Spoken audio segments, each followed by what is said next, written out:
سورۃ الزخرف کی آیت نمبر 26۔ الحمدللہ وکفی وسلام علی عبادہ الذین اصطفی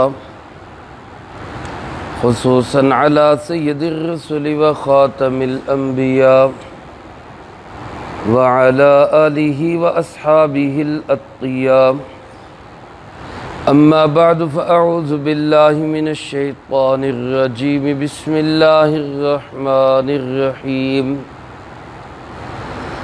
وَإِذْ قَالَ إِبْرَاهِيمُ لِأَبِيهِ وَقَوْمِهِ إِنَّنِي بَرَاءٌ مِّمَّا تَعْبُدُونَ إِلَّا الَّذِي فَطَرَنِي فَإِنَّهُ سَيَهْدِينِ وَجَعَلَهَا كَلِمَةً بَاقِيَةً فِي عَقِبِهِ لَعَلَّهُمْ يَرْجِعُونَ بَلْ مَتَّعْتُ هَؤُلَاءِ وَآبَاءَهُمْ حَتَّى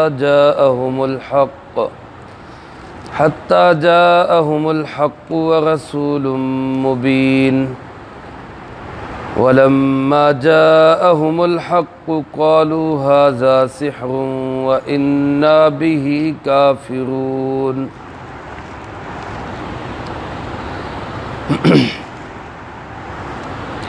ان آیات مبارکہ میں اللہ رب العالمین نے حضرت سیدنا ابراہیم خلیل اللہ علیہ السلام کا تذکرہ فرمایا ہے۔ اس سے پہلی آیات مبارکہ میں اس بات کا ذکر تھا کہ مشرکین عرب جب ان کو توحید کی طرف دعوت دی جاتی، اللہ کی طرف بلایا جاتا اور جھوٹے خداؤں کو چھوڑنے کی تلقین کی جاتی تو وہ اس کے جواب میں یوں کہا کرتے کہ جی ہم نے تو اپنے آباء و اجداد کو یہی کرتے پایا، ہم یہی کریں گے، یعنی باپ دادے کے پیچھے چلتے۔ اللہ رب العالمین نے حضرت ابراہیم علیہ السلام کا ذکر کر کے گویا ان کو اس طرف توجہ دلائی ہے کہ اگر باپ دادے کی بات ماننی ہے تو تمہارے جد امجد تو ابراہیم علیہ السلام ہے، پھر انہی کی بات مان لو۔ ان کا طریقہ کار کیا تھا کہ حضرت ابراہیم علیہ السلام نے ہمیشہ توحید کا نعرہ بلند کیا، حالانکہ ان کے والد یا ان کے چچا، ان کا گھرانہ، ان کی والدہ، گلی محلہ، شہر، حتیٰ کہ بادشاہ وقت تک سب مشرک تھے، لیکن اس گھٹا ٹوپ اندھیرے کے اندر روشنی کا ایک چراغ وہ ابراہیم علیہ السلام تھا۔ تو اس نے تو یہ نہیں کہا کہ میرے باپ دادے کا جو مذہب اور دین ہے میں اس پہ چلوں گا، اس نے باپ دادے کی اندھی تقلید کی بجائے توحید کی روشنی کو سینے میں جگہ دی۔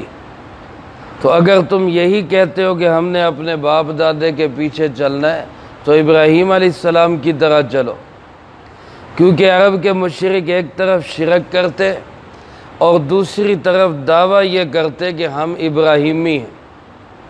تو اللہ پاک نے حضرت ابراہیم علیہ السلام کا ذکر کرتے ہوئے فرمایا اذ قال ابراہیم لابی، جب ابراہیم علیہ السلام نے اپنے والد سے کہا، وقومہ، اور اپنی قوم سے کہا۔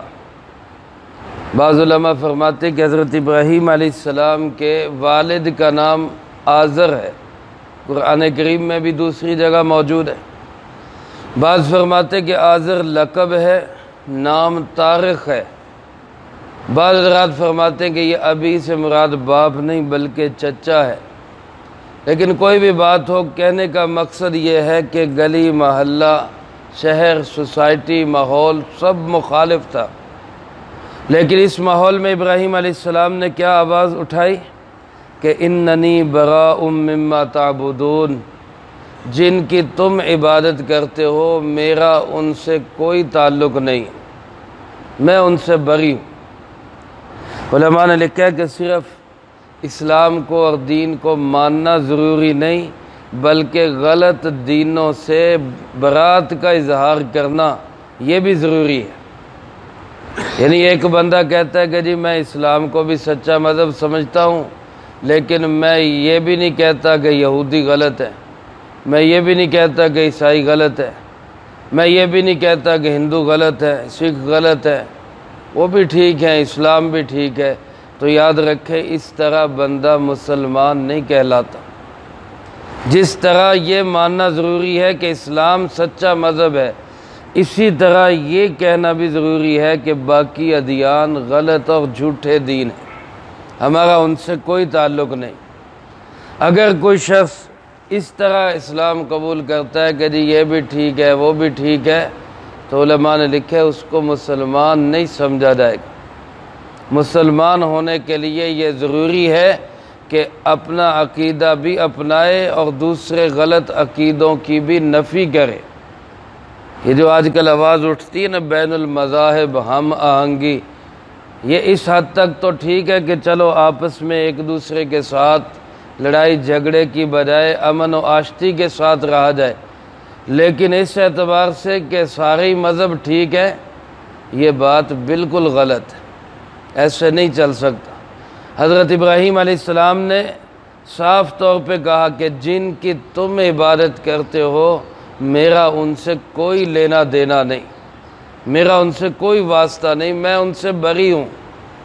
الا الذی فطرنی، سوائے اس اللہ کے جس نے مجھے پیدا کیا، میں صرف اس اللہ کی عبادت کرتا ہوں، صرف اس اللہ کو مانتا ہوں۔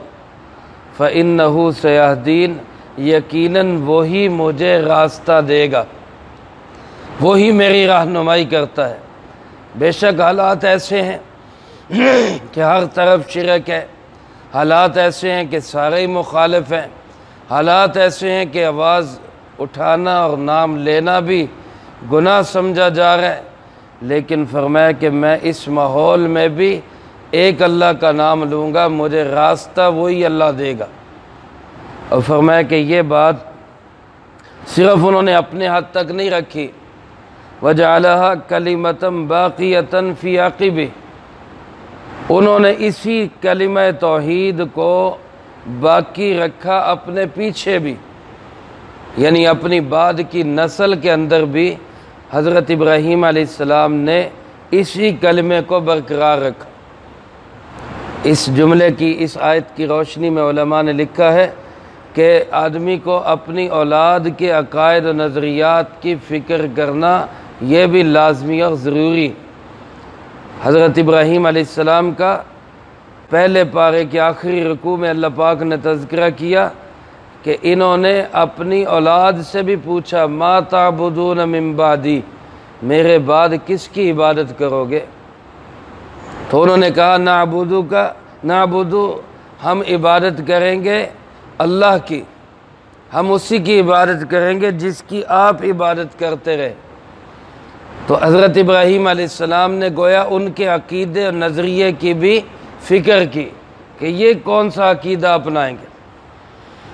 میرے محترم دوستو، حضرت علامہ عبد الوہاب شعرانی رحمۃ اللہ علیہ نے لکھا ہے کہ والدین کی ذمہ داری ہے اولاد کے حق میں دعا کریں۔ آج سب سے بڑا وظیفہ اولاد کے لیے والدین کے پاس وہ دعا ہے۔ ہم دعا نہیں کرتے اولاد کے حق میں، مائیں بد دعائیں دیتی ہیں، باپ جو ہے وہ ان کو تانے دیتے ہیں، حالانکہ اولاد کے حق میں سب سے بڑا وظیفہ ماں باپ کا یہ ہے کہ دعا کریں کہ یا اللہ ہماری اولاد کو نیک صالح بنا دے۔ تو اس آیت کی روشنی میں یہ بات ثابت ہوئی کہ حضرت ابراہیم علیہ السلام نے خود بھی اپنا عقیدہ درست رکھا اور اس درست عقیدے کو اپنی اولاد میں بھی جاری کیا۔ فرمایا لعلہم یرجعون، تاکہ وہ بھی اللہ ہی کی طرف رجوع کرے، ان کا لینا دینا بھی اللہ کی ذات سے ہو۔ فرمایا بل متعت ہؤلاء وآباءہم، بلکہ میں نے نفع دیا، اللہ فرماتے میں نے ان کو نفع دیا، ان کو بھی، ان کے آباء و اجداد کو بھی، سب کو نفع دینے والا، سب کو فائدہ دینے والا، سب کو دنیا کے اندر روزی روٹی دینے والا، سب کی ضرورتوں کو پورا کرنے والا کون ہے؟ وہ اللہ رب العالمین۔ اللہ فرماتے یہ سارے منافع تو میں نے دیے، حتیٰ جاءہم الحق، حتیٰ کہ ان لوگوں کے پاس حق آ گیا، ورسول مبین، اور ایسے رسول آ گئے جو کھول کے بیان کرنے والے، کوئی ڈھکی چھپی بات نہیں، مبین، ڈنکے کی چوٹ پہ دو ٹوک بات کرنے والے، وہ رسول ان کے پاس آ گئے، حق آ گیا۔ لیکن فرمایا وَلَمَّا جَاءَهُمُ الْحَقُّ، جب حق ان کے پاس آیا تو ان کا رویہ آگے کیا تھا؟ انہوں نے کیا کیا؟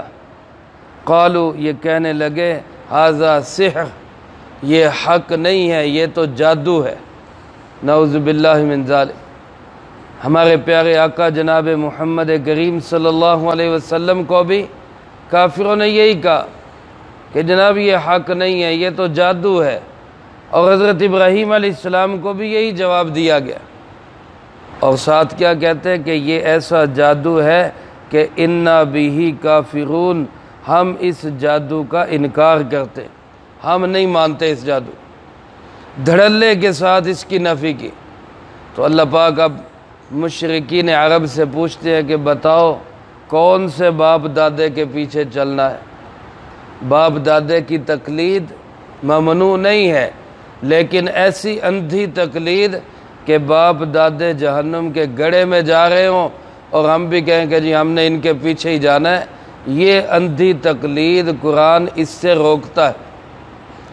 آج ہم لوگ بعض اوقات بابوں کے پیچھے لگ جاتے اور ایسا لگتے ہیں کہ بابا غلط کہے صحیح کہے، ہم کہتے نہیں جی بس بابے کی بات ٹھیک ہے۔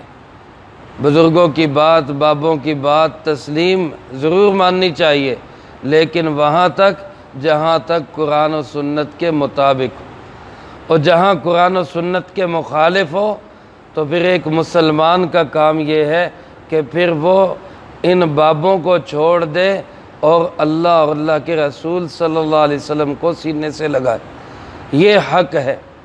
اور یہ اس انداز سے اگر انسان چلے تو پھر ایسے بزرگوں کے پیچھے چلنے میں بھی کوئی حرج نہیں۔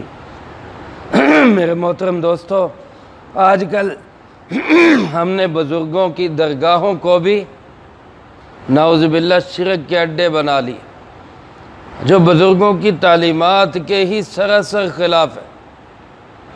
اس لیے ہم بھی اللہ کے فضل و کرم سے ان بزرگوں کو ماننے والے، ان کے درباروں پہ جانے والے، لیکن دربار پہ جانے کا بھی ایک طریقہ ہوتا ہے۔ اسلام نے ہمیں اس کے بھی احکامات بتائے کہ کیسے جانا ہے اور کیا کرنا ہے وہاں جا کے۔ لیکن اگر وہاں جا کے آپ ماتھا ٹیکیں، قبر کو چومیں، سجدہ ریز ہوں، وہاں جا کے انہی بزرگوں سے منتیں مرادیں مانگے جو بزرگ خود اللہ سے مانگتے رہے، تو پھر میرے محترم دوستو، یہ ہمارے لیے بہت ہی زیادہ شرم کی بات ہے۔ اللہ کو چھوڑ کے ہم غیر اللہ سے مانگیں۔ اس لیے اپنا عقیدہ، نظریہ، اپنی فکر اور سوچ ہمیں درست کرنے کی ضرورت ہے۔ اسی بات کی محنت ساری زندگی یہ بزرگان دین بھی کرتے رہے۔ اللہ مجھے آپ کو سب کو ان بزرگوں کی صحیح بات ماننے کی توفیق نصیب فرمائے، جو کہا سنا اس کو زندگی میں لا کے دوسروں تک پہنچانے کی توفیق عطا فرمائے۔ اللہم انت السلام ومنک السلام، تبارک ربنا وتعالیت یا ذا الجلال والاکرام۔ اللہم اعنا علی ذکرک وشکرک وحسن عبادتک۔ اللہم احسن عاقبتنا فی الامور کلها وأجرنا من خزي الدنيا وعذاب الآخرة۔ اللهم باقية كباقية الوليد، اللهم استر عوراتنا وآمن روعاتنا، اللهم إنا نجعلك في نحورهم ونعوذ بك من شرورهم، اللهم اكفنا بحلالك عن حرامك وأغننا بفضلك عمن سواك، اللهم اكفنا كل مهم من حيث شئت ومن أين شئت، رب اغفر وارحم وأنت خير الراحمين۔ رب ارحمهما كما ربياني صغيرا يا حي يا قيوم برحمتك أستغيث وصلى الله على النبي الكريم وعلى آله وأصحابه